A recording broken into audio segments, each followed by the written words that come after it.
Ladies and gentlemen, I'd like to introduce Senator Cowan.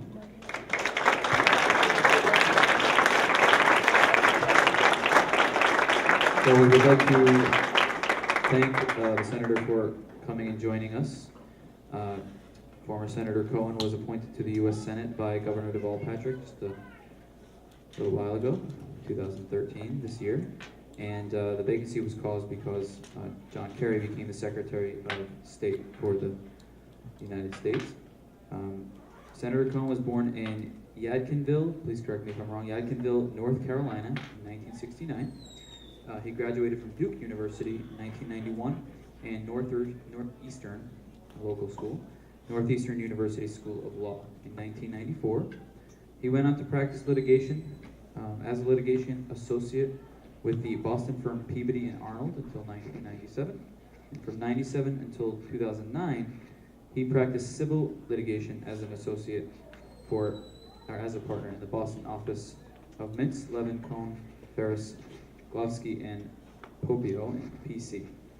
During his time here, he represented a diverse array of commercial clients in matters involving corporate governance, financial mismanagement, and malfeasance, and money laundering investigation, as well as clients at trial on cases involving environmental releases and remediation, patent disputes, and consumer protection claims. Cowan served for 6 months in 2000 as a Special Assistant District Attorney in the Office of the Middlesex County District Attorney. He was lead prosecutor in several jury and bench trials in Framingham District Court. In 2009, Senator Cowan went on to serve as Governor Deval Patrick's chief legal counsel and later became Governor Patrick's chief of staff. So he's also worked in the executive branch as well as our legislative branch, both at the state level and the federal level.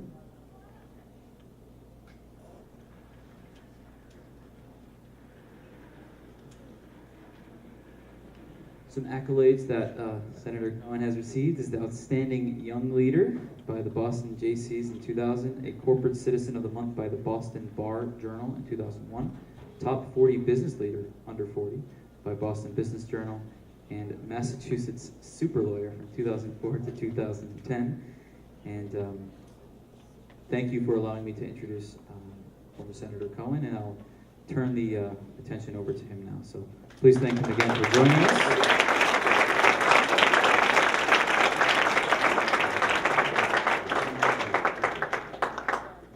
Good morning, ladies and gentlemen.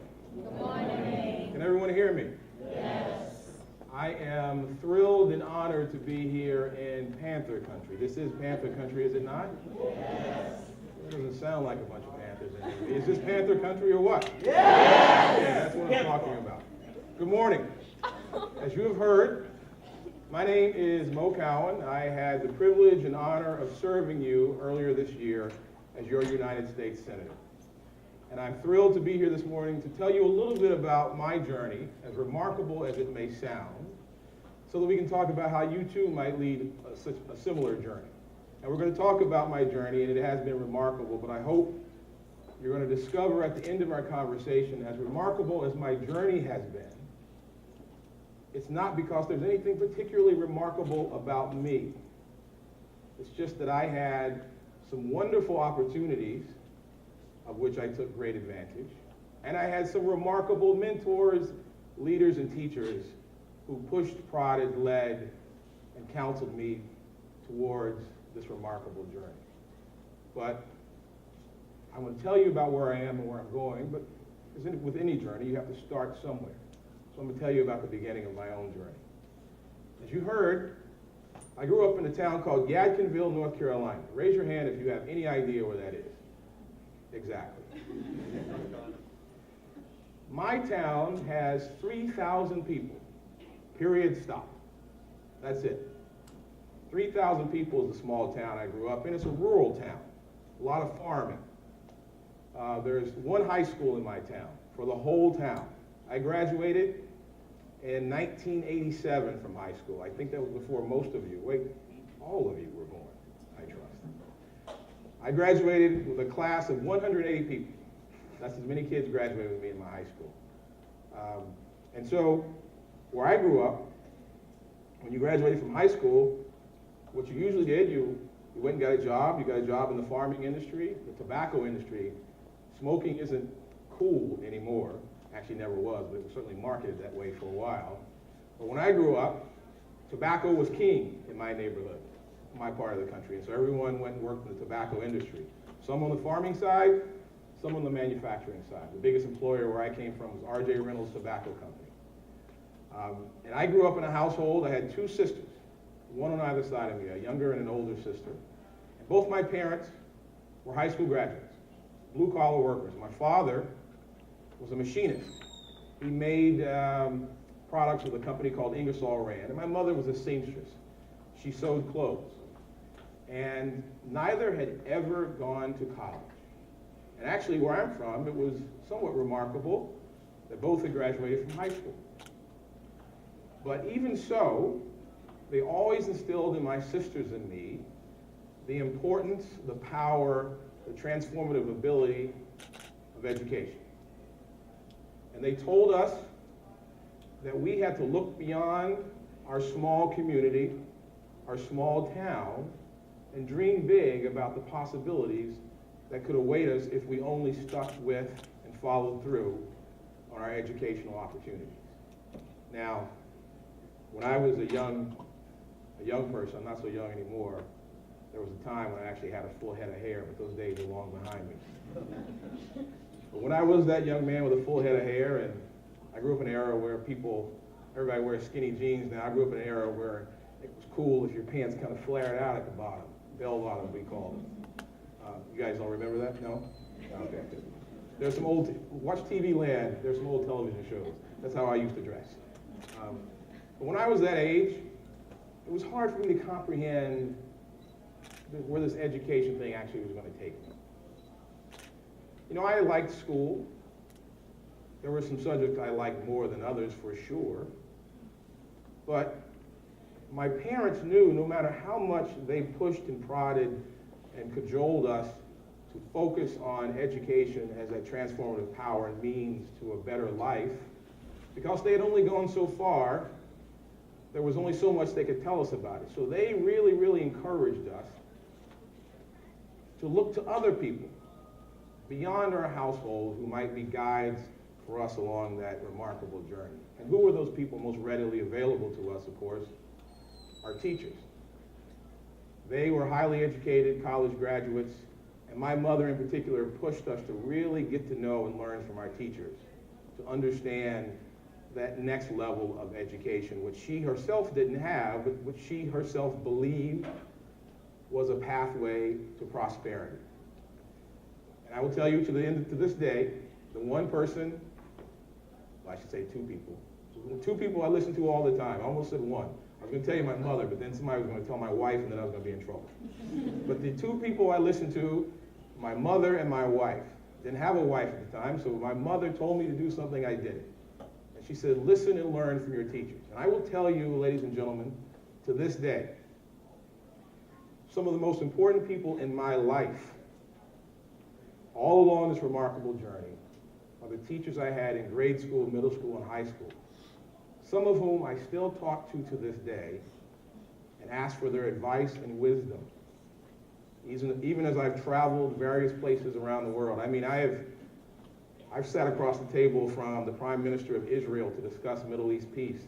I've sat in the White House with President Obama to talk about the North Korea conflict.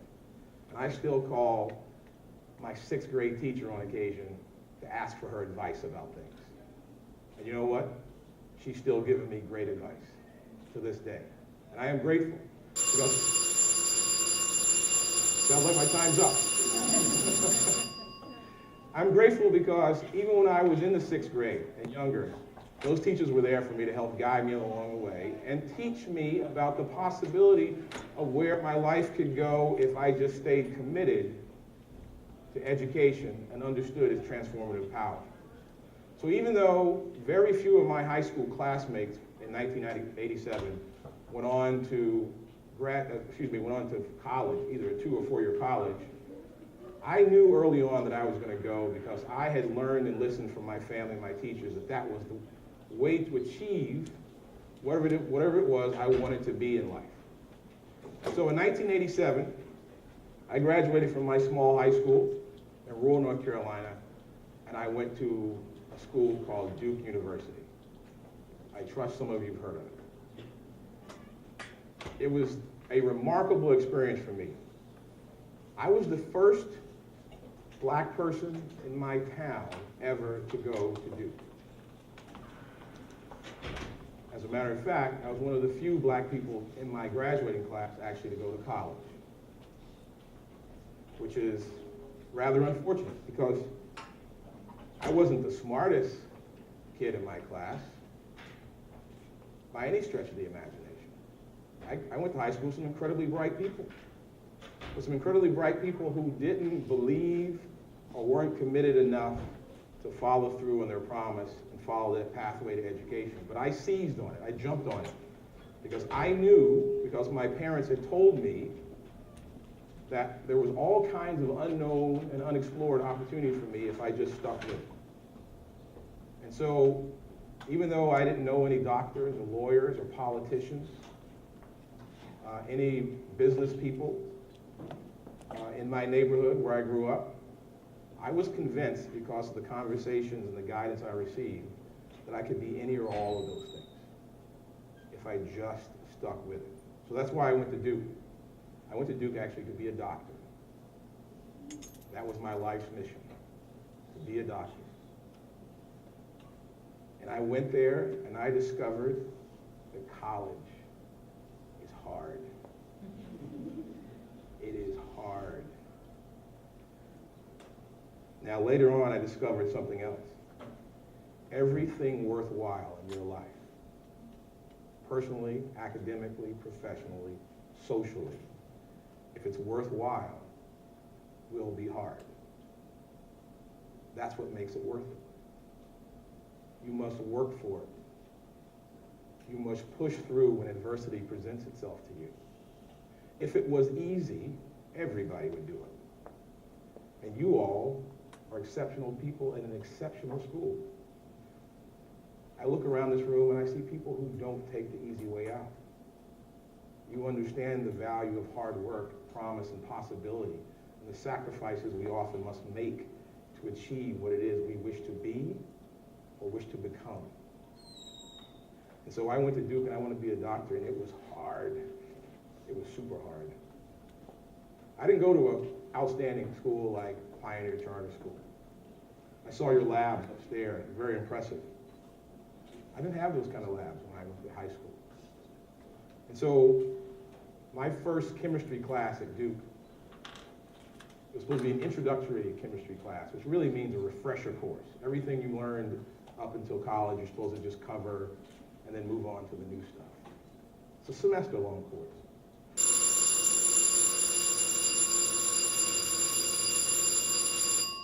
That's called a dramatic pause. In my first week in freshman chemistry at Duke,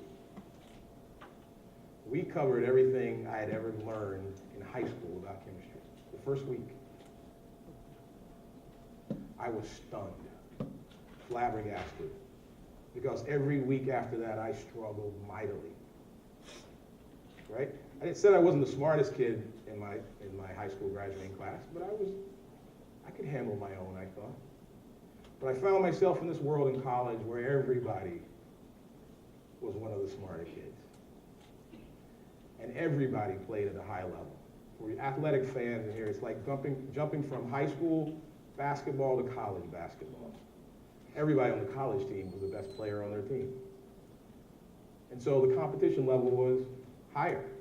Stakes were higher. And I struggled. I really did. But that struggle actually was important for me because I learned a very valuable lesson, as you will every time you struggle.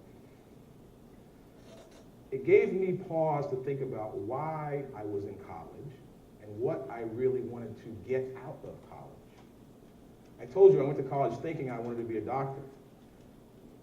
But I actually had to put a whole lot of thought into why I wanted to be a doctor. It sounded good, right? Who doesn't want to be called Dr. Mo? I realized part of my struggle in college, in those life sciences, those chemistry classes, was because I had not had a real passion for the work. That's why I admire people who have such a passion for the sciences and who focus on STEM education, because it's such important work. And if you have that passion, it is a powerful, powerful thing and can make your pathway remarkably pleasant. But if you know that that's not your pathway or your passion, you may discover you're on the wrong pathway, as I did. I knew my passion lied elsewhere. That's what I discovered as a result of my failings. Now, let me be clear about something, because we also worry about failing. Success, the best success, often follows what seems to be the worst failure. You can never be afraid to fail, because if you do, it usually means you will be afraid to try. And failing to try is the far worse offense than failing itself. You have to understand that. Bill Gates, you know who he is? One of the richest men in the world, because he founded a small company called Microsoft. You might have heard of it. And everyone talks about his time at Harvard and how Harvard sort of set him on this pathway. Did you know Bill Gates actually never graduated from Harvard? He dropped out. Now, I don't doubt he failed, but he dropped out. He would tell you, though, he failed at some things along the way that led to the creation of Microsoft and this great company and this IT innovation. Everybody who has succeeded has failed at something before they succeeded. The best lessons I've learned in life and in my career came out of failure. Why? Because it meant I tried something. I tried to do something that I'd never tried before, or I tried to stretch my wings in ways that I wasn't sure of, and I tried to fly, and I plummeted to the ground. But I got up every time, dusted myself off, and got ready to try again, because now I learned something about my failure to fly. You can't be afraid to try to fly. You're going to fall sometimes. You will land. The world will pay attention, not to the fact that you fell or that you failed totally, but they will pay attention to how you get yourself up, dust yourself off, and prepare for the next challenge. That is what distinguishes you, and that's what I learned in my failure in chemistry. And I found my pathway in college. I went on to develop an interest in the law, and eventually when I graduated from Duke, I came to Boston to go to law school at Northeastern. Because I found that I had a passion for the law, because I viewed the law as a means to an end. It was a tool that I could use to help other people help themselves. Because we are nothing if not a nation of laws. Laws govern almost everything we do. And so I wanted to understand that, because I wanted to learn that tool set so I could apply it in circumstances to help other people help themselves. Because I think that's the greatest thing a lawyer can do. That's why I chose that profession. Keep in mind, there are no lawyers in my family other than myself. My wife's a lawyer, but I grew up in this rural town in North Carolina. We didn't think about becoming lawyers. My mother knew nothing about being a lawyer. My father knew nothing about being a lawyer, but they told me at every step, if I wanted to be a doctor, if that's what I was passionate about, I could be a doctor. I told them I was going to be a lawyer.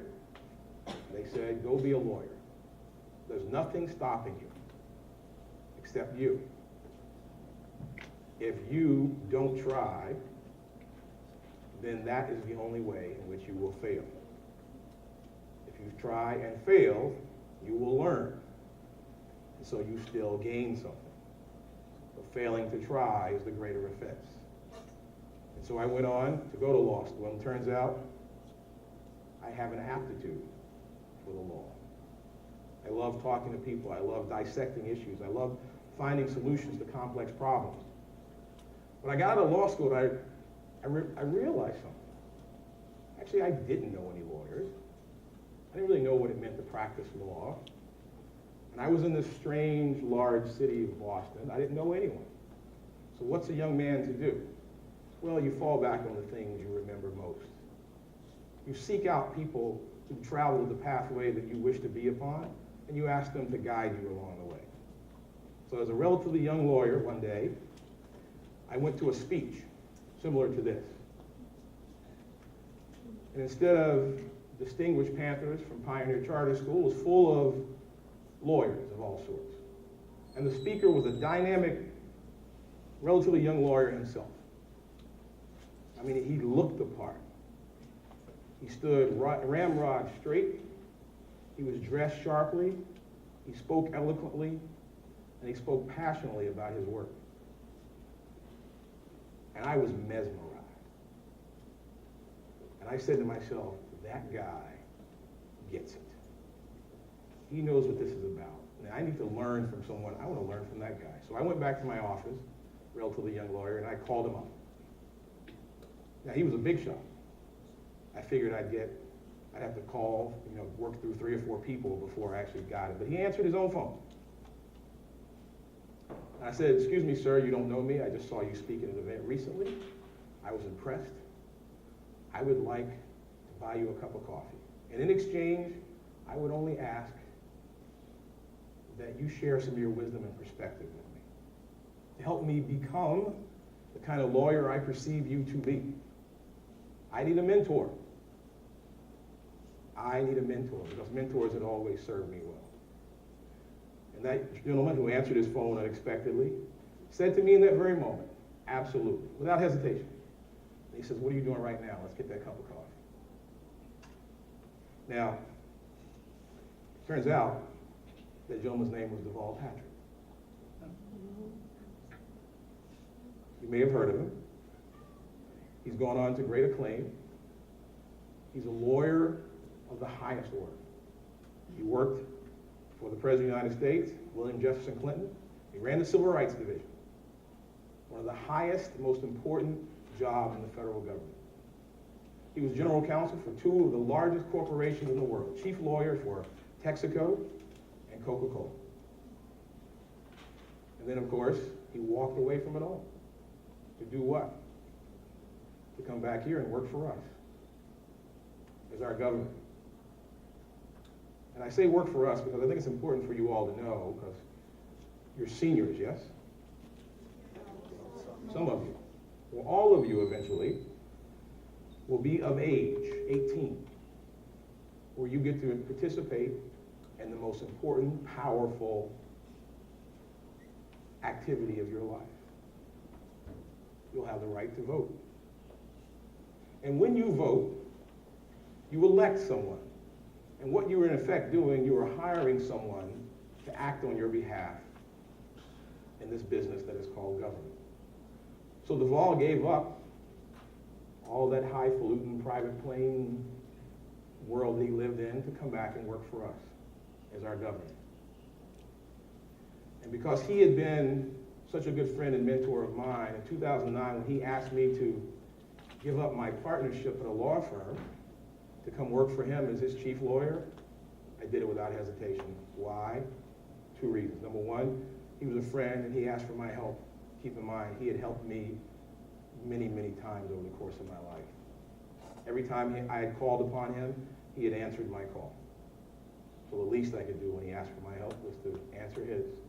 2, I went to work for him because I believed in him and what he stood for,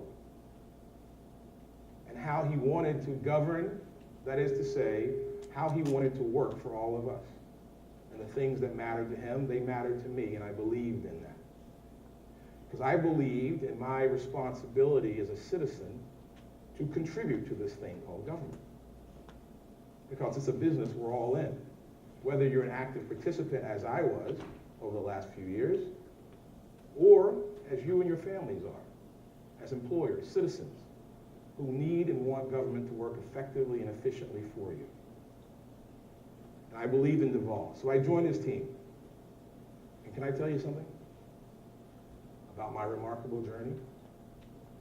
When I went into public service, that's when it really got remarkable. I mean, when I was in private life as a lawyer, I worked for some of the biggest companies in the world. I met some of the most impressive people. But nowhere near as impressive as the people I met every day when I worked in state and federal government. I'm talking about you. I'm talking about your parents. I'm talking about your friends and neighbors. Real people with real challenges and opportunities who needed and wanted their government to work to help them help themselves. Every day I got up. When I was the governor's chief legal counsel and his chief of staff, I got up every day knowing we had a chance to help someone in this Commonwealth get in a better situation than they were in the day before. That is a remarkable thing. That is a remarkable thing. There's an old saying that says, if you love your job, you'll never work a day in your life. Your teachers know this. If they didn't love their jobs and love you, they wouldn't be here. But they tell you this isn't a job, this is a career, this is a passion. They care about this work because they know the value of this work to you and the generations that will come behind you. I felt the same way about government every day.